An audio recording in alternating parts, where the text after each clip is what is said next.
आपने डिमोलिश कर दिया। मैं जिम्मेदारी के साथ कह रहा हूं कि भारत के प्रधानमंत्री और उनकी सरकार भारत के मुसलमानों से उनकी शनाख्त को छीनना चाहते हैं। ख्वाजा अजमेरी के आस्थाने पर चादर बिछाइए, मगर आप जो चादर मुझसे छीनना चाह रहे हैं, मेरी मस्जिद है, आप हर मस्जिद को छीनना चाहते हैं। आप बताइए 17 करोड़ मुसलमानों को क्या पैगाम दे रहे हैं आप कि आप हर मस्जिद को छीन लेंगे मुझसे? फिर मेरा वजूद किस माने रखता है? मेरा शनाख्त क्या माने रखता है? रूल ऑफ लॉ क्या माने? अच्छा, 1991 के प्लेसेस ऑफ वर्शिप एक्ट पर क्यों नहीं बोलते आप लोग? आप उस पर कायम है नहीं है। आप 500 साल की बात करते। मैं आपसे कहता हूं भाई, 500 साल पे मत जाइए, बौद्ध पे जाइए, जैनिज्म पे जाइए, शैविज्म पे जाइए, कहां रुकेंगे? अरे इस देश को आजादी मिली 47 में, संविधान मिला हमको बाबा साहब अंबेडकर का बराबरी का। उससे पहले तो राजा रजवाड़े थे, जमहूरियत नहीं थी, लोकतंत्र नहीं था, मगर आप उसको उस बारे में लेके जाते। अरे 500 साल आगे क्या होगा बताइए? आप किसी एक सिविलाइजेशन, सर अंग्रेजी में किसी ने कहा था, civilisation can not be rewritten by hatred, history can not be corrected by demolition. आप ये नहीं कर सकते।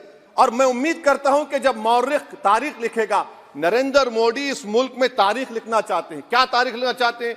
कि मैंने इस देश को, गांधी अंबेडकर के देश को मैंने हिंदू राष्ट्र बना दिया। मैं उम्मीद करता हूं कि हमारे भारत के हमारे हिंदू भाई देश के प्रधानमंत्री की सोच को नाकाम करेंगे। उन पर है, अब देखते हैं क्या होता है। सर नेबरहुड फर्स्ट की पॉलिसी है। नेबरहुड फर्स्ट क्या हो रहा है सर?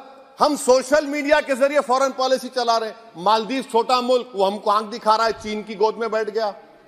हमारे लद्दाख में हमारे जो लोग जानवर को लेकर घास चराए जाते, वहां पर चीन की आर्मी आके रोक रही। बताइए, बांग्लादेश चीन की गोद में बैठा हुआ है। आप गैलेंट्री अवार्ड दे रहे हैं, क्यों दे रहे हैं? कि चीन बैठा हुआ है। तो आपका बफर जोन गया कहां भाई साहब? आपका बफर जोन तो कहां गया नहीं मालूम, गायब हो गया बफर जोन। और दूसरी बात सर, आप ये भी देख लीजिए कि यहां पर मैं आपको इंपॉर्टेंट पॉइंट ये बताना चाह रहा हूं सर। ये हम बोलते हैं India middle east economic corridor, कितना पैसा है बताइए? वो नहीं बताया जाता। अच्छा सर, सबसे तकलीफ दे बात मेरे लिए है कि भारत ने यूनेस्को का इलेक्शन पाकिस्तान से हार गया। हम पाकिस्तान से हार गए, ये आपकी फॉरेन पॉलिसी है। यूनेस्को के इलेक्शन हम पाकिस्तान से हार गए। अच्छा, मामला इजराइल का, फलस्तीन का, गाजा का आया। अक्टूबर में 10,000 लोग मर गए, हमने यूएन में सीज फायर की तायीद नहीं की। दिसंबर आया, 20,000 मर गए, तो हमने तायीद कर दी। क्यों तायीद की? क्योंकि ग्लोबल साउथ को हमको फॉलो करना पड़ रहा। भारत ग्लोबल साउथ को फॉलो कर रहा है। मेरे लिए तकलीफ दे बात है। यह आपकी नाकामी का बहुत बड़ा सबूत है। इसीलिए हम बता रहे हैं कि यह सरकार की बहुत से नाकाम। सर अलीगढ़ मुस्लिम यूनिवर्सिटी, आखिरी पॉइंट, अलीगढ़ मुस्लिम यूनिवर्सिटी। सर आप उत्तर प्रदेश से आते हैं। सर 81 में एक्ट पास हुआ। हमारा लॉ ऑफिसर कोर्ट में कहता है कि मैं पार्लियामेंट के एक्ट को नहीं मानता। कैसे नहीं मानते सर? क्या नरेंद्र मोदी ने पार्लियामेंट को नॉमिनेट किया या पार्लियामेंट ने नरेंद्र मोदी को प्रधानमंत्री बनाया? बताइए। 81 के एक्ट को नहीं मानते। सर 2 ही तो सेंट्रल यूनिवर्सिटी है मुसलमानों के।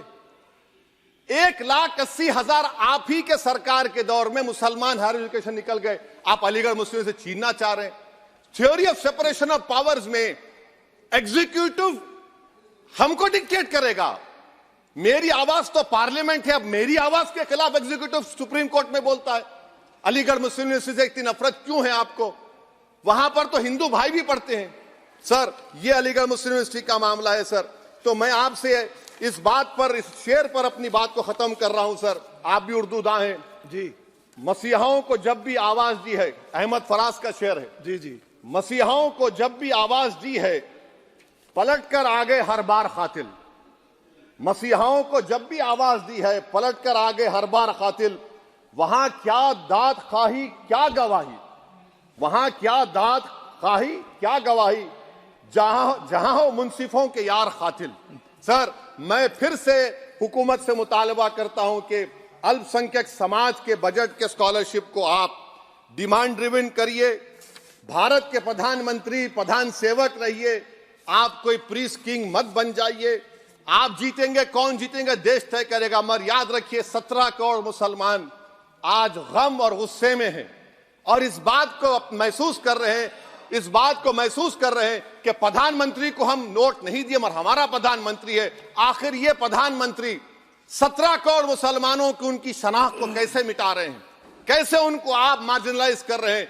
इसीलिए सर मैं उम्मीद करता हूं कि हमारे सेक्युलरिज्म जो है वो, मैं पॉलिटिकल सेक्युलरिज्म कभी नहीं माना, जो सेक्युलरिज्म संविधान में लिखा गया उसकी हिफाजत करेंगे। मुल्क अहम है, वरना याद रखिए आप चुनाव जीते हैं हारे, मगर अगर आप 17 करोड़ एक जनता को आप गैर यकीनी कैफियत पैदा कर देंगे, ये देश के हित में नहीं होगा।